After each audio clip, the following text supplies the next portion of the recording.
Hello guys, welcome back to the channel. So if you are new here, please subscribe the channel.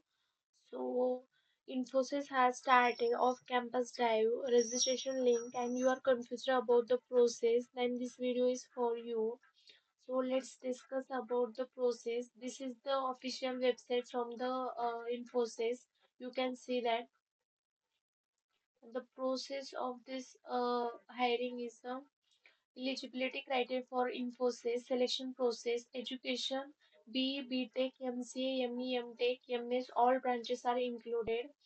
So percentage criteria 10th and 12th, you have minimum percentage 60 percentage. The candidates must have greater than the 6.5 CGPA or 65 percentage in graduation. No backlog at the time of requirement drive. Infosys fresher requirement process. First aptitude test, then the technical interview, then the final is the HR interview. This is all about the hiring. So thank you so much for watching this video. If you like this video, please like the button and subscribe the channel. Thank you so much.